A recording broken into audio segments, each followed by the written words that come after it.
아, 근데 하나 더 말씀드릴 게 있는데요. 그러니까 그 나사가 뼈에 심겨져 있는 그 인공뿌리가 아니라 인공뿌리와 지대줄을 연결하는 그 가운데 있는 가는 나사를 의미하는데, 바로 이 왼쪽 아래 임플란트, 이 아래 임플란트로 오래전에 하셨던 타치과에서 하셨던 건데요. 사실 이 임플란트가 나사가 풀렸어요. 나사가 자꾸 풀리고 이 픽스처라고 부르는 이 인공뿌리와 그 다음에 지대주라고 부르는 이 위에 부품을 가는 나사가 연결해주고 있는데, 그 나사가 자꾸 풀려서 오셨고요.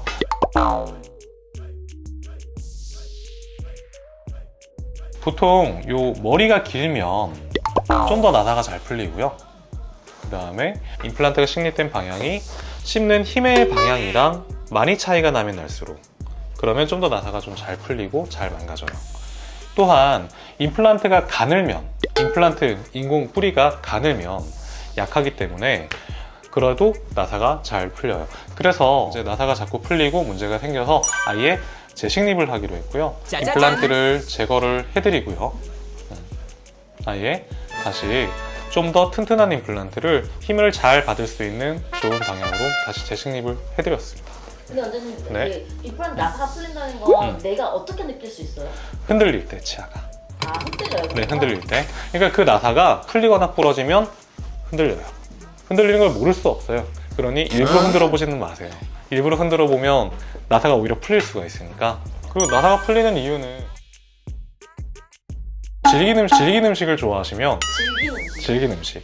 그러니까 식사를 할 때 이렇게 씹어 먹을 수 있는 거 말고 이렇게 으깨서 먹어야 될 음식들이 있는데, 대표적인 게 김치예요.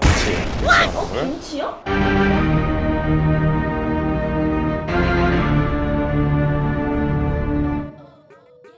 네, 김치가 예를 들어서 서양인들은 임플란트 잘 안 망가져요.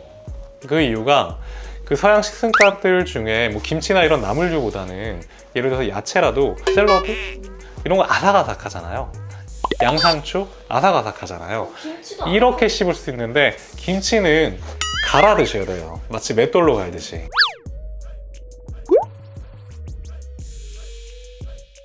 그러니까 씹는 움직임이, 치아의 움직임이 이게 아니라 이렇게 되거든요. 그러다 보니까 치아 머리를, 임플란트 머리를 잡고 좌우로 흔드는 힘이 작용하게 돼요. 수직으로 누르는 힘 말고. 근데 임플란트는 수직 힘보다 좌우로 흔들리는 힘에 취약하거든요. 그리고 그때 나사가 좀 더 잘 풀려요.